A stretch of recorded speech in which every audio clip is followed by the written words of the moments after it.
যারা মুসলিম রয়েছে প্রায় দুই শ্রেণীর মুসলমান। কয় শ্রেণীর বলেন? দুই শ্রেণীর। এক শ্রেণীর হলো সেকুলার মুসলিম, আর এক শ্রেণীর হলো রেগুলার মুসলিম। কি বলছে বলেন? সেকুলার মুসলিম, রেগুলার মুসলিম। এখন আমরা সেকুলার মুসলিম মানে বলি যে যারা জাতীয়তাবাদে বিশ্বাসী, সেকুলারিজমে বিশ্বাসী, এরা হলো সেকুলার মুসলিম।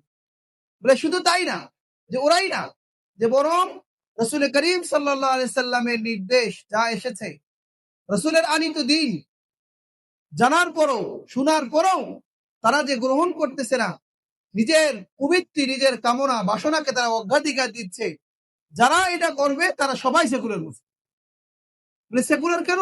ওই যে সেকুলাররা যেভাবে আমাদের জীবন পরিচালনা করতে বলে, তাদের জীবন স্টাইল যেরকম, তাদের লাইফ স্টাইলকে আমরা ফলো করি।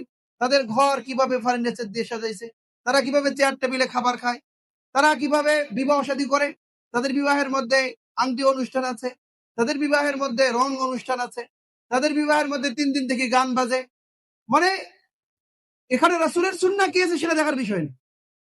এতদিন থেকে আমরা মসজিদে ওয়াজ করি, মাহফিলে ওয়াজ হইতেছে, এতবার বলা হচ্ছে যে বিবাহ শাদী এটা একটা ইবাদত, ইবাদতের মধ্যে হারাম কাজ করা যাবে না। সেখানে দেখবেন ছেলে মেয়ে 3 দিন থেকে যে নাচ গান করতেছে, যে মনে হয় না এটা কোনো মুসলমানের বিবাহ। ওই গানের আওয়াজে আশেপাশের মানুষ কোরআন তেলাওয়াতটা ঠিক মতো করতে পারে না, ঠিক মতো নামাজ কালামটা কি করতে পারে না, করতে পারে না। আর পর্দা পুশিদা, যে এগুলো যেন মাফ হয়ে গেছে, রহিত হয়ে গেছে, বিবাহ শাদীর মতো কোনো পর্দা লাগে না। যারা এমনি সাধারণ সময়ে বের হলে বোরকা পরে, তারাও দেখবেন সেদিন শাড়ি পরে বের হয়েছে। ঠিক কিনা বলেন? একটা পর্দানিশী মহিলাও শাড়ি পরে বের হয়ে গেছে। তাহলে বিবাহ শাদী কি বেহায়াই প্রদর্শন করার জন্য আসে?